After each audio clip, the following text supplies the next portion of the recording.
है Ayubia national park और उसमें हम लोग पाइपलाइन ट्रैक से आए हैं। हम लोग नत्या गली डूंगा गली से होते हुए 4 किलोमीटर ट्रैकिंग करने के बाद अयूबिया, और ये मोटो टनल है जो कि अयूबिया में अनफॉर्चुनेटली कुछ अर्सा पहले तक कचरे में दब चुकी थी और अभी इसको एक्सप्लोर भी किया गया है। और ये 1890s की ही बनी हुई टनल है जो कि 540 फीट लॉन्ग है और ये माशाल्लाह बहुत ही ज़बरदस्त एक हिस्टोरिक एसेट है। और ये आप देख सकते हैं जब भी पाइपलाइन ट्रैक की तरफ आए तो इधर इस टनल को ज़रूर विज़िट करें।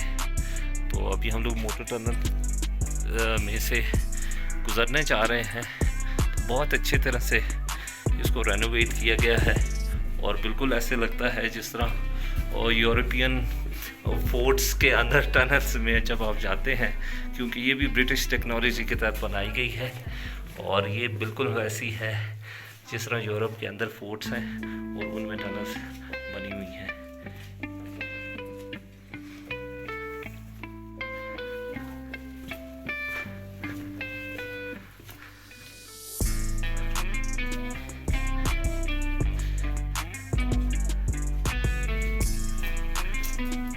आप देख सकते हैं काफ़ी लंबी टनल है और बहुत ही खूबसूरत और यूनिक है।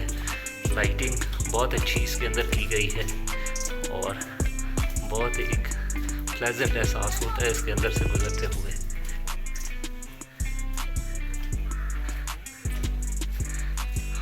और ये अभी हम लोग दूसरी साइड पे आ चुके हैं, अयूबिया वाली साइड पे। तो ये आप देख सकते हैं कि आगे बिल्डिंग भी काफ़ी पुरानी एंटीक बिल्डिंग बनी हुई है। सीटिंग एरिया बहुत ही अच्छा है। और ये बच्चा जो मेरे साथ आए हुए हैं, मुस्तफ़ा, ज़ारा, हसन और सरमत, साथ हैं अहमद, जमाल और मेरे वालिद साहब आरिफ अवान साहब, वो भी साथ आगे जा रहे हैं। तो ये आप देख सकते हैं कि 1891 में बनाई गई मोटो टनल जो अभी एक्सप्लोर की गई है, बहुत ही ज़बरदस्त एक एंटीक एसेट है। और ज़रूर जब आप नथिया गली या अयूबिया आएँ तो इस जगह को विज़िट करें।